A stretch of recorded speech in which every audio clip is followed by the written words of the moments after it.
Xayrli oqshom, hurmatli adrenalin shaydolari. Hozirda sizlarga aytib bermoqchi bo'lgan hikoyamning bari xayolot mahsuli bo'lib, undagi voqealar va qahramonlarning barchasi to'qima obrazlardir. Hayotda sodir bo'lishi ehtimoli bo'lgan shunga o'xshash hodisalarning barchasi tasodif deya qabul qilinsin.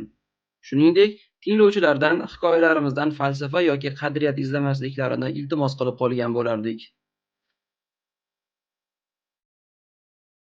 Hikoya ijrosida sodir bo'ladigan nutqiy va grammatik xatolar, shuningdek, sheva va jargon iboralar uchun muallif oldindan uzr so'raydi.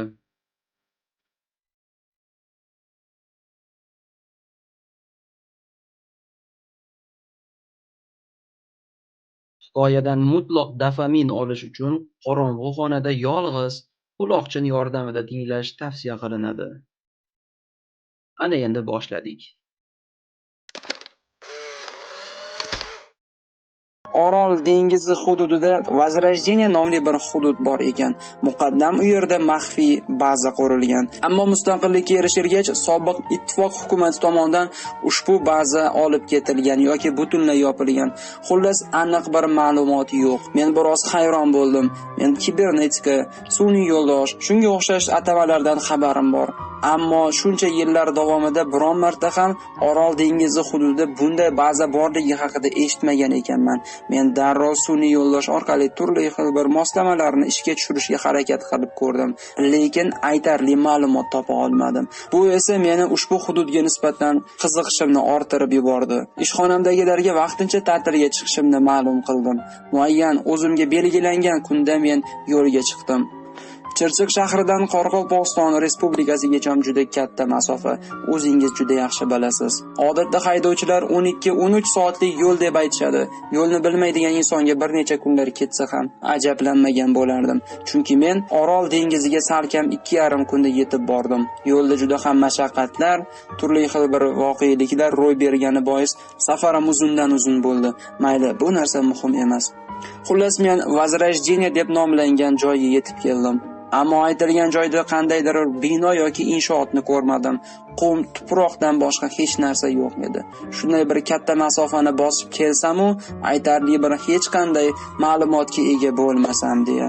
Yo'lda biroz toliqqandim, kech tushib qolgandi. Mashinada o'tiribman. Birdan shamol esib, bo'ron ko'tarildi. Tuproqlar har tomonga yoyila boshladi. Men bunday vaziyatda mashinadan chiqishni ham xayolimga keltirmadim. Juda ham tahlikali, juda ham bir vahimali holat. Mahalliy aholi buni tuz bo'roni deb ataydi. Nima uchun bunday men aniq bilmadim yoki mashinadan tushib tuproqni yalab ko'rishga men jazm ham qilmadim. Kompyuterimni oldim va sun'iy yo'ldosh orqali yerni zimdan kuzata boshladim. Agar inshoot yoki qandaydir bir bino bo'lmasa, demak u aytayotgan maxfiy baza yerning ostida bo'lishi kerak dedim. Izlanishlarim natijasida yerda katta bir bo'shliq borligini aniqladim. Demak shu yerda baza bo'lishi kerak dedim. Ko'rsatilgan koordinatalarga yetib bordim. Ammo u yerda ham tayinli bir narsa yo'q edi. Aniqrog'i, yerga qanday qilib tushish yo'llarini bilmasdim. Biroz o'ylanib qoldim. O'ylay kech tushib ketdi. Shamol ham tindi. Men o'zimdan xavotir ola boshladim. Aniqrog'i zerikkandim. Mashinani sekin ortga burib hayday boshladim. Mashina faralari tunda yo'l ustidagi bir katta toshga tushgach, men biroz hayron qoldim. Nima uchun aynan bu toshga? Tasodifmikin? Nimaga shunday bir katta bo'ronlar esdi-yu, shunday bir tuproqlar osmonga ko'tarildi-yu, bu toshni hali hanuz qum o'z domiga botirmagan edi. Mashinani to'xtatdim. Sekin tosh oldiga bordim. Zimdan kuzata boshladim. Mobil telefonim yoritgichini yoqib, uni atroflarini ko'zdan kechira boshladim. Tayinli narsa yo'qdek tuyuldi. Jahlim chiqdi. Toshni bir tepmoqchi bo'lgan edim, nimagadir tosh oson o'rindan siljigandi. Katta bir tosh shunday bir yengil massaga ega bo'lgani meni biroz hayron qoldirdi. Men asta-sekin toshni o'rnidan siljitdim. Yerda katta zanglagan bir temirni ko'rgandek bo'ldim. U salkam qumga ko'milgandi. Men asta-sekin qumlarni joyidan siljita boshladim va bildimki, bu temir katta bir knopkaga o'xshar ekan. Hayron bo'lib unga tikilib turdim. Ko'p o'ylamay uni bosishga qaror qildim, ammo kuchim yetmadi. Aniqrog'i katta bir knopka zanglab bo'lgandi. Nima qilarimni bilmadim. Toshni ustiga qayta qo'ydim va tosh ustida bir necha bora sakradim. Shu payt yer ostidan qandaydir bir tovushlar eshitila boshladi. Aniqrog'i temir tovushlari, zanglagan temirning siljishi edi. Men hayron bo'ldim. Men maqsadimga erishganday bo'ldim. Xursand bo'lib ketdim. Darhol mashinaga yugurib bordim. Mashina farasini o'chirdim. Mashina ichkarisidan bir nechta katta yoritgichlarni oldim. Sekin tosh oldiga keldim. Yer esa ungacha siljib, katta bir eshik ochilgandi. Ha, mana buni texnologiya desa bo'ladi. Naq sahroning qoq o'rtasida yer osti laboratoriyasini qurish va buni necha yillar davomida insonlardan sir saqlash barchaning ham, umuman hech kimning ham qo'lidan kelavermaydi. Men zina oralab sekin pastga tushdim. Qop-qorong'u, deyarli hech narsa ko'rinmaydi. Biroz vahimali, ammo men ishonchim komil. Bu maxfiy laboratoriyada mendan boshqa hech kim bo'lishi mumkin emas. Har ehtimolga qarshi deya kompyuter orqali men o'rganib chiqalayotgan hududni katta bir baryerga olgandim. Agar shu yerga kimdir yaqin keladigan bo'lsa, hattoki 1 kilometr yaqin keladigan bo'lsa, yer ostida bo'lsa ham mening telefonimga xabar bo'ladi. Va men bu orada laboratoriyani tark etib ko'zdan g'oyib bo'laman. Xullas, insonlarda turli bir shubha gumonlarni uyg'otmasligimga ishonchim komil bo'ldi. Men chiroqni ichkariga yoritdim. Uzun bir yo'lakdan boshqa hech narsa ko'rinmasdi. Shu payt yana temir ovozlari qimirlay boshladi. Qandaydir bir zanjir aylanayotganga o'xshardi. Laboratoriya tuynigi yopildi. Men vahimaga tushdim. Men vahimaga tushdim. Xuddi qamoqqa tushib qolganday o'zimni his qilardim. Ammo ishonchim komil. Qayerdadir ochilish yo'li bo'lishi kerak. Yoki o'sha tuynik oldida, o'sha lyuk oldida qandaydir bir knopka bor. Men bunga ishonardim. Ortimga biroz qaytdim va uni ko'zdan kechirdim. Ha, topdim. Ko'nglim biroz xotirjam bo'ldi. Har ehtimolga qarshi ko'rgan kechirganlarimni o'rganib chiqaman deya libosim tugmasidagi qadalgan kamerani yoqib qo'ydim. Kamera qaragan joyiga men fonar yoritgichlarini tushirib, barchasini to'la to'kis, aniq, tiniq holda tasmalarga yozishga harakat qilardim. Men shu tahlil yo'lakning oxiriga keldim. Yo'lak boshida katta bir temir eshik turardi. U ham zanglab ketgan. Eshikning qalinligi shundoqqina bilinib turardi. Men eshikning atrofini zimdan kuzata boshladim va yana qandaydir bir knopkani topdim. Uni bosdim. Eshik joyidan qo'zg'aldi. Qoyil. 20-asr texnologiyasi ana shunday bo'lgan ekan. Men esa hali hanuz o'z uyimni oddiy eshik kalitlari bilan ochib kiraman deb qo'ydim. Ichkariga yana kira boshladim. Katta bir richagni ko'rganday bo'ldim. Uni pastga siljitgan edim. Laboratoriyada zing'illagan ovoz eshitildi. Asta-sekin chiroqlar yona boshladi. Men tushundimki, elektr tarmoqlarini uladim. Ana endi biroz xotirjam bo'ldim. Chunki laboratoriya qo'l ostimda va men yolg'izman va barcha yer nazoratim ostida yorug' edi. Men birin-ketin eshiklarni ochib kira boshladim. Boshida aytarli bir narsani ko'rmadim. Balkim sobiq ittifoq hukumatı bu yerdagi barcha narsalarni olib ketishgandir deb o'yladim. Hech bo'lmasa qandaydir bir argumentlar bo'lish kerak-ku deb yo'limda davom etardim. Men shuncha yo'l bosib keldim. Hech qanday bir ma'lumotsiz, hech qanday bir argumentlarsiz ketishni o'zimga maqsad qilmagandim. Oldimda bir nechta eshiklar turardi. Bir eshik diqqatimni tortdi. U yerda qizil unduv belgisi bor edi. Ha, demak bu yerga kirish taqiqlangan bo'lgan. Men knopkani bosdim va ichkariga kirdim. Ichkariga kirishim bilan lampa chiroqlari yondi. Xona yorug' bo'ldi. Ammo juda dahshatli manzarani ko'z oldimda gavdalanganini ko'rib, yuragim qinidan chiqib ketay dedi. Ha, men buni sizga shunchaki qisman tasvirlab beraman xolos. Aks holda eshitishingiz bilanoq ko'nglingiz behuzur bo'ladi. Ko'z oldingizda juda ham bir dahshatli manzaralar gavdalanishi tabiiy. Xullas, men ko'rganimning 100 dan birini aytadigan bo'lsam, u yerda turli xil bir moslamalar, aniqrog'i mening tilimda aytadigan bo'lsam, bankalar turardi. Ularning ichida inson tana organlari suv ichida o'z holatini yo'qotmagan. Xona esa qandaydir bir sovuq havoni eslatadi. Hidi ham biroz yoqimsiz edi. Menimcha bu yerga bekor keldim deb o'zimga tasalli bermoqchi ham bo'ldim. Bir necha bora baqirdim, ammo hech qanday bir ovoz eshitilmadi. O'zimni yolg'izligimni bilar edim-u, kimdir bordir degan mazmunda umid ila bir necha bora baqirib qo'yardim. Hech qanday bir sas yo'q. Faqatgina aks sadoda o'zimning ovozim eshitilardi xolos. Men asta-sekin ichkariga kirib boraverdim. Boshida inson yuragi qulog'i, qo'llari bo'lsa keyinchalik insonning yarim tana a'zolari bo'lardi. Va nihoyat oxirga borganda katta bir vakuumni ko'rdim. U yerda but-butun inson turardi, suv ichida.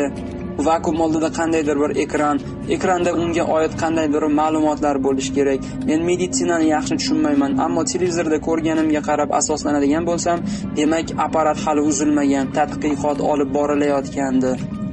Bu haqiqiy dahshat edi. Ha, Sovetlar bu yerga nima maqsadda kelishgan, nima ishlarni amalga oshirishgan menga qorong'u, ammo biroz vahimali. Men bunday holatga ilk marta duch kelyapman azizlar. Men narigi xonaga o'tdim.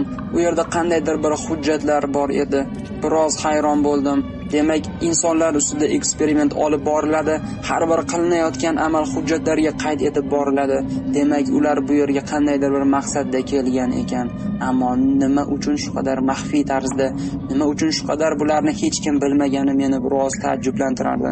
Men ushbu savollarga javob topish maqsadida hujjatlarni birin-ketin ko'zdan kechira boshladim. Hujjatlar ustida katta o'lchamda o'ta maxfiy nomli pechat urilgandi. Hujjat ustida esa qandaydir bir insonning ism-sharifi. Men papkani ochdim. U yerda insonning qayerda tug'ilgani, nima ish bilan shug'ullangani, yoshi, rasmi turardi. Keyingi sahifada nimani yaxshi ko'radi, qon guruhi, necha marta jarrohlik amaliyotini o'taganlari, xullas barchasi turardi. Undan keyingi sahifalarda u bilan o'tkazilgan eksperimentlar bu juda ham dahshatli edi. Ha, juda ham dahshatli edi. Inson bilan shu qadar vahshiylarcha muomalada bo'lish mumkinligi meni karaxt ahvolga solib qo'ydi. Ammo undan-da dahshatlisi, bunday papkalarning son sanog'i meni ko'zimga ko'rinmadi. Juda katta o'lchamda, juda katta hujjatlar edi. Men yana ichkariroqqa borishga harakat qildim. U yerda katta bir qizil hujjatni ko'rdim. Uni ochib tita boshladim. U yerda hujjat bolsheviklarning kattasi bo'lgan inqilobchi Leninni tiriltirish borasidagi hujjat edi. Ha, menimcha tushunganday bo'ldim. Ular insonlar ustida jarrohlik amaliyotini o'tab, Leninni qayta hayotga qaytarishmoqchi bo'lgan. Nima uchun aynan uni? Men hayron bo'ldim. Men juda ko'plab hujjatlarni tikladim. Bildimki, bu yerdagi laboratoriya 1945-yil Ikkinchi jahon urushi tugashi bilan ochilgan ekan. U vaqt borasida juda ko'plab, 1000 emas, 5000 emas, 20000, 100 dan ziyod insonlar ustida turli xil bir tadqiqotlar olib borilgan. Men yana ichkariroqqa kirishga harakat qildim. Men imkon qadar bu yerda vakuum orasida tirik insonni qidirishga harakat qilardim. Agar shunday bir inson uchrab qolsa, kompyuterni istalgan bir tugmalarini bosib, uni suv ichidan chiqarib, u bilan kontakt o'rnatishga, u bilan muloqotga kirishga va bu yerda nimalar bo'lganini bilishga oshiqardim. Meni asl maqsadim shu edi. Men yana pastga zinani ko'rdim. U yerdan pastga tushdim. Navbatdagi katta eshik tugmasini bosdim, eshik ochildi. Ichkariga kirishim bilanoq men hayratdan yoqa ushladim. Ichkarida chiroq yondi va 1000 dan ziyod vakuumda insonlar turardi. Ular qay ahvolda dersiz? Juda ham dahshatli. Ayrimlarida 4 ta qo'l, ayrimlarida 4 ta, 3 ta, 2 tadan bosh, ayrimlarga esa qandaydir bir maxluqning qo'llari, ayrimlarning boshlari esa tanib bo'lmas darajada, bo'yinlarida jabralari bor, ayrimlari esa suv parilariga o'xshaydi. Xullas bir maxluqlar, qandaydir bir mutantni yaratishga harakat qilgan insonlarga o'xshaydi. Yo'q, men bularni insonlar demayman. Vahshiylar, shunchaki vahshiylar. Ichkariroq borganim sari meni qo'rquvim yanada oshib bordi. Chunki ichkariga qadam bosganim sari vakuumdagi maxluqlar jiddiy tus ola boshladi. Oxirroqlarida esa yuzlari tanib bo'lmas maxluqqa o'xshatilgan, tishlari katta-katta, 4 ta qo'lli, panjalari uzun va juda katta tirnoqli, dumli, xullas ana shunday maxluqlarni ko'rdim. Ularni tanasiga qarab turib, bu inson tanasi ekanligi, ammo qo'l va boshlar boshqa bir hayvonniki ekanligini tushunish qiyin emasdi. Shu payt qandaydir bir shovqin eshitildi. Barcha laboratoriyada eshiklar qarsillatib yopila boshladi.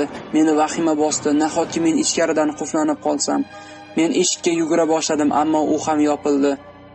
O'zimni qo'liga olgan holda ichkaridagi yanada chuqurroq eshiklarni knopkasini bosib o'tmoqchi bo'ldim. Men bilardim, laboratoriya labirint bo'lsa ham u yerda qayerdadir chiqish eshigi bo'lishi kerak. Ammo men chiqishga juda ham shoshilmasdim. Men aynan bu tajribalarning oxiri nima bilan yakunlanganini bilishim kerak edi. Shu payt men turgan vakuumxonada chiroq o'chdi. Ana shundan keyingina bu yerni tark etish fikri miyamda aylana boshladi. Ammo bu hammasi emasdi. Men devorning ortida qadam ovozlarini eshita boshladim. Men tushundimki, bu yerda yolg'iz emasman. Fonarni yoqdim. Vakuumxonada bitta dona tugmali eshik bor. Hech bo'lmasa shu yerdan qochaman deya tugmani bosdim. Eshik ochildi. Ichkarida eshikning harakatlanganini eshitgach, qadam tovushlari biroz to'xtab qoldi. Men ham joyimda jim turardim. Chuqur nafas olmayin deya og'zimni mahkam yopib olganman. Ko'zlarim katta-katta ochiladi. Vakuumlarda suvlarning pufakchalari chiqayotgani meni biroz qo'rqitardi. Devor ortida biroz qadamlar tezlashdi. Men tushundimki, vakuumga kirish xonasi tomon yo'naltirilgan qadamlar edi. Men eshikdan ichkariga kirdim. Nima qilib bo'lsa ham eshikni yopmoqchi edim, ammo yopilmadi. Shu payt vakuum xonasida eshik ochilganini eshitdim. Meni qo'rquvim yanada ziyodalashdi. Men ichkariga kirgan xonada hech qanday bir qo'shimcha eshiklari yo'q edi. Oddiygina bo'm-bo'sh kichkina xonacha. Ichkaridan esa aynan shu xonacha tomon qadam tovushlari eshitilib turardi. Baxtga qarshi barcha yer qop-qorong'u. Men eshik tomondagi burchakka qisilib o'tirib qoldim. Juda qo'rqayotgandim. Fonarni o'chirdim. Og'zimni mahkam yopib oldim. Qadam tovushlari balandlashayotgani sari qadam egasi g'alati bir nafas olardi. Yo'q, u nafas olmasdi, u pishqirardi xolos. Bu esa meni battar qo'rqitardi. Shu payt u ostonada biroz to'xtab qoldi. 3-4 marta chuqur nafas oldi. Xuddi iskovich itga o'xshab nafas oldi-yu biroz to'xtadi. Undan qandaydir bir g'irillagan ovoz eshitilib turardi. Uning ovozi menga yo'lbarsni eslatib yubordi. U shu payt boshini ichkariga tiqdi. Qop-qorong'u bo'lishiga qaramasdan uni yaqqol ko'rish mumkin edi. Qizil ko'zlari yonib turardi. Boshi kalta kesaknikiga o'xshaydi. Jag'i katta, tishlari ham katta va o'tkir. Og'zini biroz ochib turdi. Og'zidan qandaydir bir so'laklar oqib turardi. Juda ham vahimali edi. Tili esa uzun. 3-4 marta tilini chiqardi-yu, nimanidir sezganday jim bo'lib qoldi. Bu dahshatli manzara edi. Unda shifokorlarning oq xalati, 2ta oyoq, uzun qo'l va dumi bor edi. Men bunday dahshatli manzarani tushimda ham ko'rmaganman. Bundan keyin ko'rmasam ham kerak. Nimadir bo'ldi.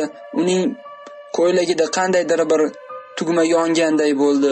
U darhol orqaga qarab yugura boshladi. Qaytar chog'i dumi nimalargadir tegib ketishi shekilli stol ustidagi narsalar har tomonga yoyila boshladi. U hech narsaga ahamiyat bermadi va chiqib ketdi. Xonadan chiqib uzun nara tortdi. Men esa battar qo'rqardim. Men holsizlanib qolgandim. O'zimga keldim. O'zimni qo'lga oldim. Darhol o'rnimdan turdim. Men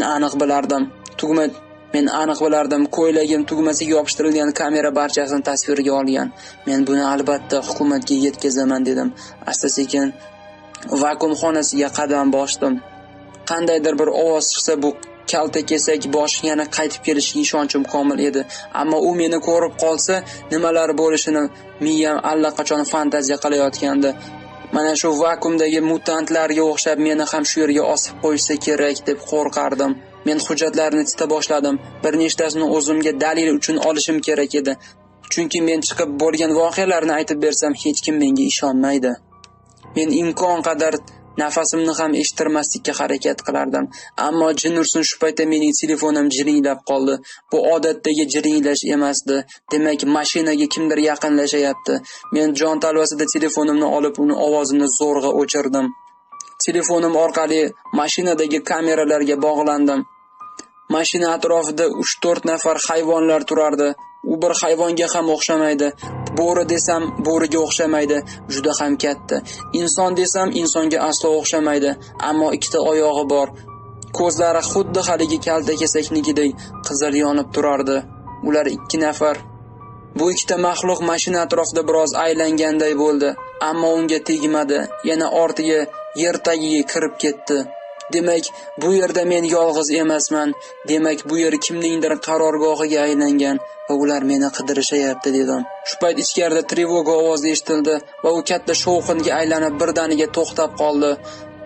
Darrov qandaydir bir tizimlar ishlay boshladi. Barcha xonalar g'ing'illab ketdi.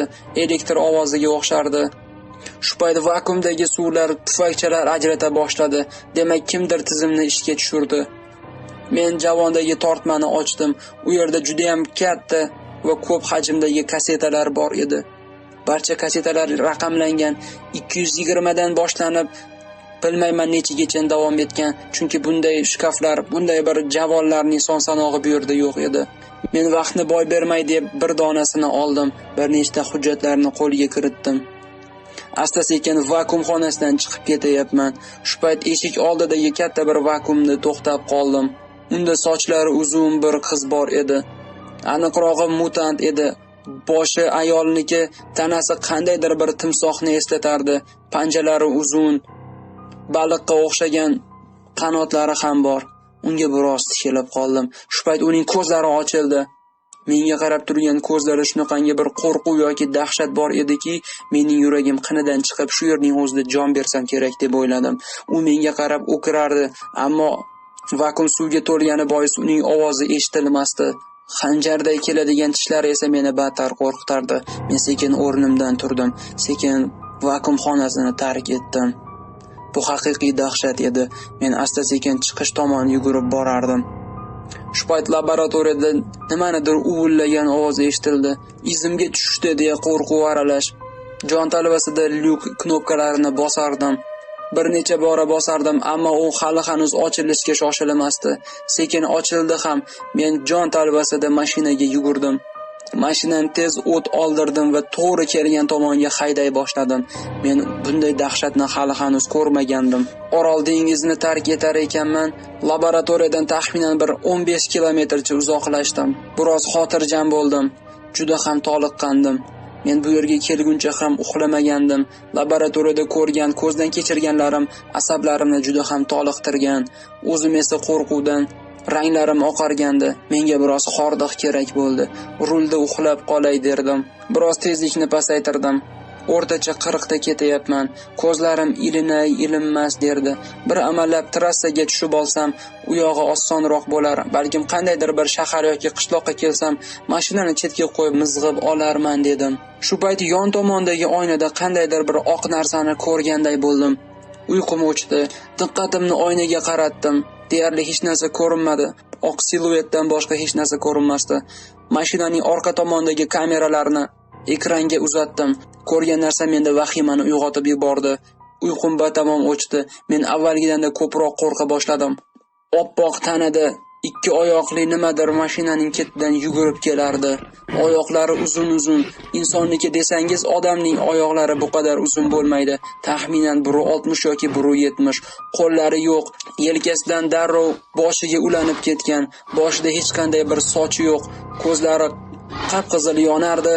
Timqorong'uda uning tishlari o'kirib mening ortimdan yugurayotgani yaqqol ko'rinib turardi. Oyoqlarim bor kuchi bilan pedalni bosardi. Tezlik asta-sekin orta bordi. 60, 70, 80. Ammo bu maxluq hech ortda qolay demasdi. Ikki oyoqda shunaqangi bir tezlik bilan yugurardiki, men buni sizlarga shunchaki tasvirlab bera olmayman. Va nihoyat u mashinaga yetib oldi.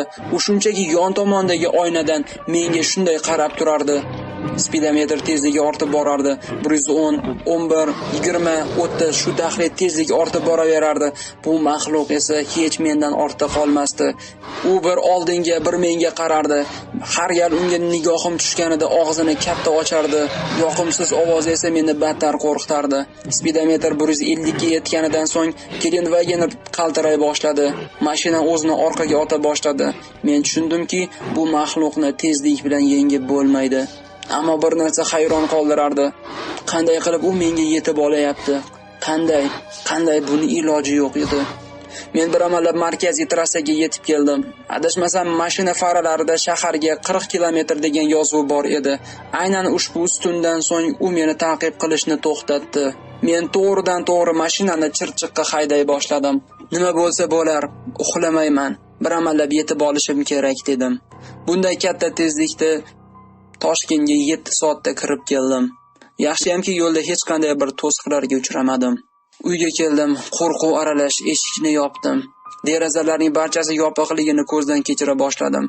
Biroz xotirjam bo'lganday edim-u, ammo ushbu maxluq meni shu yergacha qidirib kelishida hech qanday bir shubha gumonim yo'q edi. Men shu kecha dam oldim. Ertasi kun laboratoriyadan olib chiqqan narsalarimni mashinadan ichkariga uyga olib keldim. Diqqatim albatta kasetaga tushdi.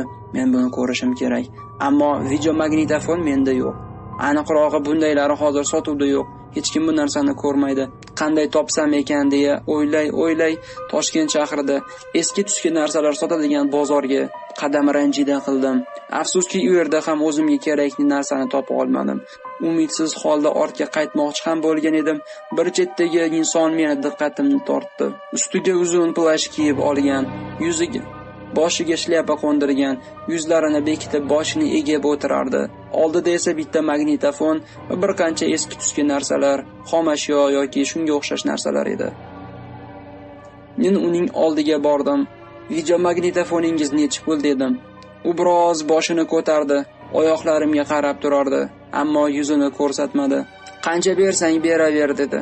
Men o'ylab o'tirmadim. Oldiga 50 ming so'mni tashladim va videomagnitofonni olib sekin ortimga keta boshladim. U menga biroz tikilib turgani sezilib turardi. Qiqir kula boshladi. Men hayron bo'ldim. Biroz to'xtab qoldim, ammo ortimga o'girilmadim.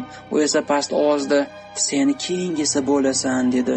Bozorda odam gavjum bo'lgani bois men uni gaplariga ahamiyat ham bermadim. Aniqrog'i, esti-past chol bilan teng bo'lamanmi deya bozorni tez tark etdim. Uyga keldim. Bir amallab simlarini ulab, kasetani tiqa boshladim.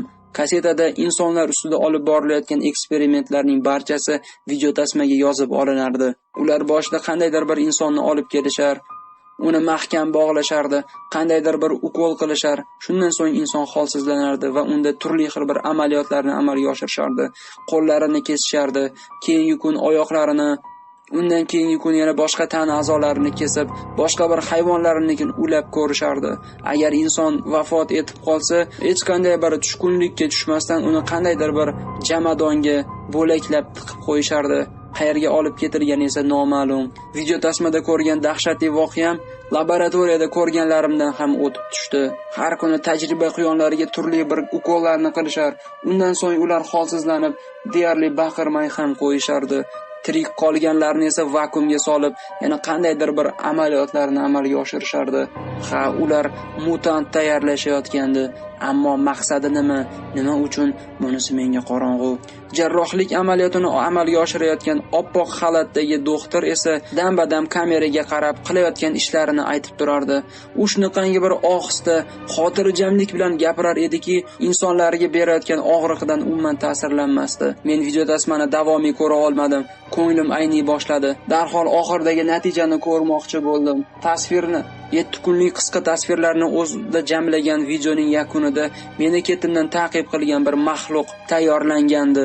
Oppoqni sochsiz maxluqning terisi shilib olingan, qandaydir bir oppoq teri qoplangan, xullas insonni maxluqqa aylantirib bo'lishgandi. Tajriba muvaffaqiyatli o'tganidek doktor ham o'rnidan turdi. Biroz kulimsiraganday bo'ldi. Kamera oldiga biroz yaqinlashmoqchi bo'ldi. Biroz tikilib turdi va "Keyingisi sen bo'lasan" dedi va video tasma o'chirildi. Meni vahima bosdi. Xuddi shu gapni, xuddi shu ovozda, xuddi shu talqinda menga video magnitofonni sotgan qariya aytgandi. Miyamda turli xil bir savollar aylanardi. Javoblar aniq bo'lsa-da, bu meni battar qo'rqitardi. Shuning uchun men ularni imkon qadar o'ylamaslikka harakat qilardim. Men endi hujjatlarga yuzlandim. Atiga 2 dona papka. Birinchisini olib ochdim. Baxtga qarshi, aynan men videokasetada yozib olingan insonning hujjatlari kunba-kun qayd qilib borilgani va oxirida qandaydir bir mutant yaratilgani, uni qaysidir maqsadlarda ishlatishmoqchi ekanligi bayon qilingandi.